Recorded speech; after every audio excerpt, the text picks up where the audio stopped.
آج اس سے پہلے ہفتے میں جو میں نے بات کہی تھی صدقے کے لحاظ سے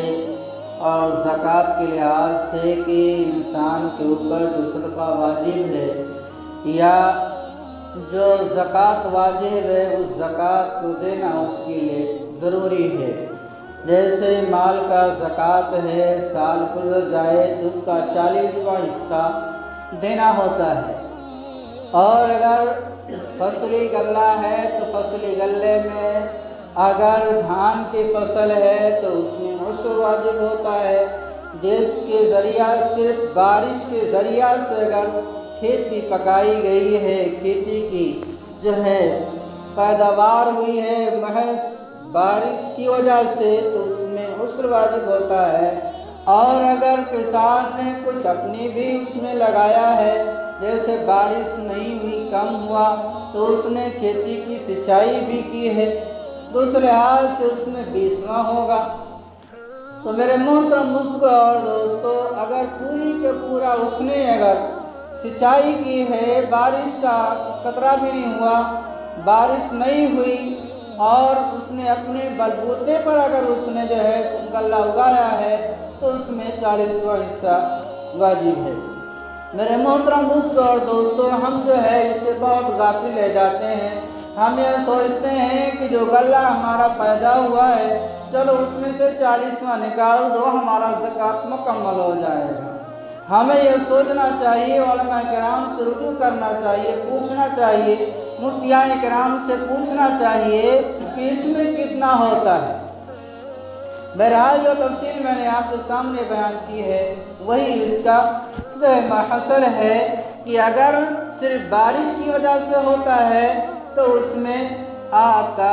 10واں عشر واجب ہوتا ہے، اور اگر آپ نے اس میں جو ہے بارش کا پانی کچھ ہوا، کچھ آپ نے اپنی طریقے سے چلایا ہے، آپ نے جو لاگت لگائی ہے اس کی وجہ سے آپ کا 20واں ہوا، ورنہ جو ہے آپ مکمل اگر آپ جو ہے پورا بارش کا پانی اگر نہیں ہے، مکمل آپ سینچائی کرتے ہیں جس کی وجہ سے جو غلہ پیدا ہوتا ہے اس میں 40واں ہوتا ہے۔ بہرحال جو 40واں ہوتا ہے وہ غلہ جو آپ کا بچ گیا اس میں 40واں ہے، جو روپیہ پیسہ آپ کے پاس ہے۔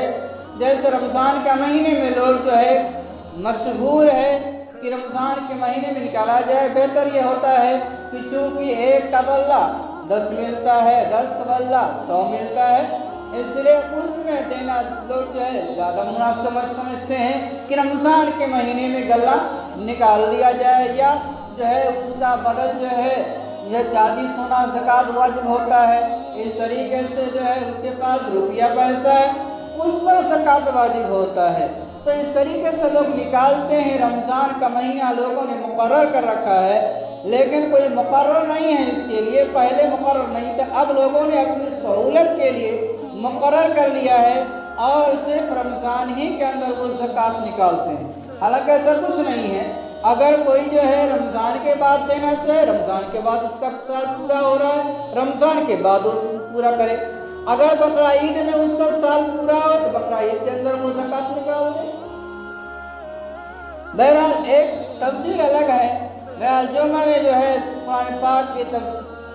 پاک کی آیت جو تلاوت کی ہے کہ اللہ رب العالمین نے نبیوں سے جو ہے اقرار نامہ کیا ہے، نبیوں سے اقرار لیا ہے اپنے نبی کے بارے میں، جو آخری نبی آنے والے ہیں، جو آخری نبی تھے ان کے بارے میں جو ہے اللہ تعالیٰ نے اپنے تمام انبیاء کرام سے اقرار نامہ لیا ہے۔ وہ اقرار نامہ کیا تھا؟ بہرحال حضور پاک صلی اللہ علیہ وسلم جو ہے خاتم النبیین ہیں، آپ تمام نبیوں کے خاتم ہیں، خاتم بھی ہیں، خاتم بھی ہیں۔ ایک خاتم ہوتا ہے جس کے معنی ہوتے ہیں انگوٹھی کے مہر کے،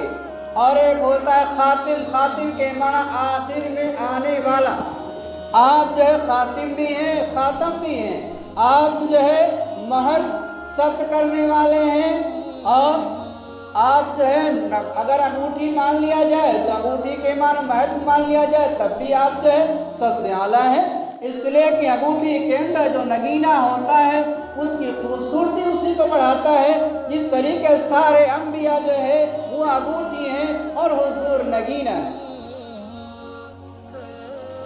میرے محترم بزرگوں اور دوستو، تو آپ جو خاتم النبیین ہیں، سید المرسلین ہیں، تاجدار بطحہ ہیں، میرے محترم بزرگوں اور دوستو، حضور پاک صلی اللہ علیہ وسلم کی سیرت کا آغاز مختلف ہے۔ کسی کی سیرت کا آغاز اس کی جوانی میں ہوتا ہے، کسی کی سیرت کا آغاز اس کے بچپن میں ہوتا ہے، اس کی جوانی میں ہوتا ہے، اس کے بڑھاپے میں ہوتا ہے۔ حضور پاک صلی اللہ علیہ وسلم کی جوانی بھی، بچپن بھی اعلیٰ، جوانی بھی اعلیٰ، بڑھاپا بھی اعلیٰ، سب اعلیٰ ہے۔ اور ہر انبیاء کرام کی سیرت کا آغاز جو شروع ہوتا ہے وہ اس نبی کی پیدائش کے بعد ہوتا ہے، جس طریقے سے حضرت آدم علیہ السلام کی سیرت کا آغاز آپ کی پیدائش کے بعد ہوتا ہے، حضرت نوح علیہ السلام کی سیرت کا آغاز آپ کی پیدائش کے بعد ہوتا ہے، حضرت نوح علیہ السلام کی سیرت کا آغاز آپ کی پیدائش کے بعد ہوتا ہے، حضرت ابراہیم علیہ السلام کی سیرت کا آغاز آپ کی پیدائش کے بعد ہوتا ہے، اور حضرت ادریس علیہ السلام کی سیرت کا آغاز آپ کی پیدائش کے بعد ہوتا ہے، حضرت ادریس علیہ السلام کی سیرت کا آغاز آپ کی پیدائش کے بعد ہوتا ہے، حضرت یوسف علیہ السلام کی سیرت کا آغاز آپ کی پیدائش کے بعد ہوتا ہے، حضرت موسیٰ علیہ السلام کی سیرت کا آغاز آپ کی پیدائش کے بعد ہوتا ہے، حضرت عیسیٰ علیہ السلام کی سیرت کا آغاز آپ کی پیدائش کے بعد ہوتا ہے۔ لیکن قربان جائیے حضور پاک صلی اللہ علیہ وسلم کے کہ آپ کی سیرت کا آغاز عالم ارواح کے اندر ہو چکا تھا۔ ابھی آپ اس دنیا کے اندر نہیں ہیں، ابھی آپ عالم ارواح کے اندر ہیں۔ عالم ارواح ہی کے اندر سے آپ کی سیرت کا آغاز ہو جاتا ہے، اور آپ کی سیرت کا آغاز اس سے ہوتا ہے۔ میرے محترم بزرگوں اور دوستو، آپ جو ہے سیرت کا آغاز آپ عالم ارواح کے اندر تھے، تبھی جو ہے آپ کی سیرت کا آغاز ہوتا ہے، اور تمام نبیوں کو جو ہے آپ سے پہچانا جاتا ہے۔ حضرت آدم علیہ السلام کی پیدائش ہو چکی ہے، آپ کے جسم اطہر کے اوپر، حضرت آدم علیہ السلام کے جسم کے اوپر ساری دنیا کے لوگوں کو نمایاں کر دیا گیا، لیکن جتنے انبیاء کرام تھے ان انبیاء کرام کی اس میں ایک روشنی تھی۔ کیا تھی؟ روشنی تھی۔ روشنی سے معلوم ہوتا تھا کہ یہ انبیاء ہیں، لیکن ان تمام روشنیوں کے اندر ایک روشنی سب سے نمایاں تھی، ایک روشنی سب سے نمایاں تھی، وہ روشنی تھی حضور پاک صلی اللہ علیہ وسلم کی ذات اقدس۔ یا عالم ارواح کے اندر آپ کی سیرت کا آغاز وہیں سے شروع ہو جاتا ہے۔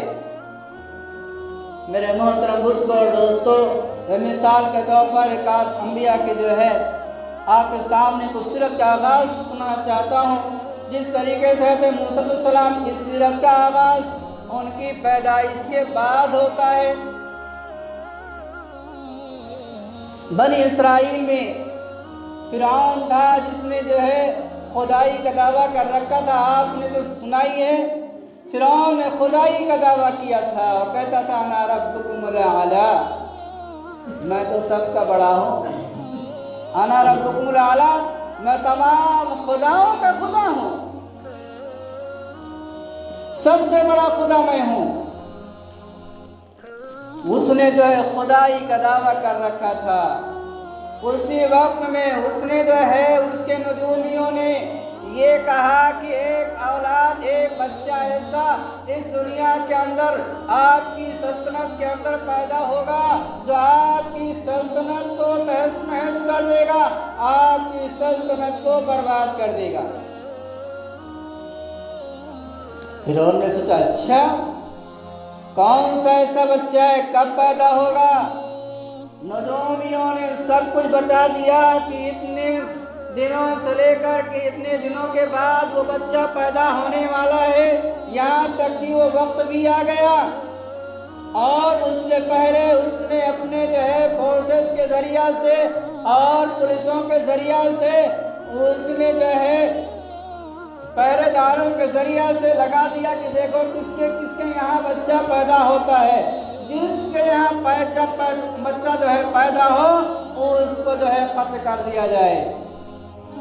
بچہ پیدا ہوتے ہی قتل کر دیا جائے۔ میرے محترم بزرگوں اور دوستوں، اسی وقت سے بچوں کا قتل ہونا شروع ہو چکا۔ یہ ظالم ان تمام بچوں کو جو مائیں جلتی تھی اور ان کے گھر پہ پہرا لگا رہتا تھا، جو ہی بچے نے جنم لیا یہ فوراً اس کو اٹھاتے اور اچھالتے اور تلوار سے ٹکڑے کر دیا کرتے تھے۔ یہ ظلم و ستم یہاں تک بھی بڑھا، ہزارہ بچے قتل ہو گئے۔ چنانچہ جب حضرت موسیٰ علیہ السلام پیدا ہوئے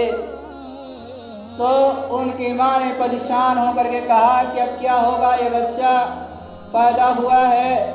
اب یہ تو قتل ہو جائے گا، کیونکہ نبی تھی، آپ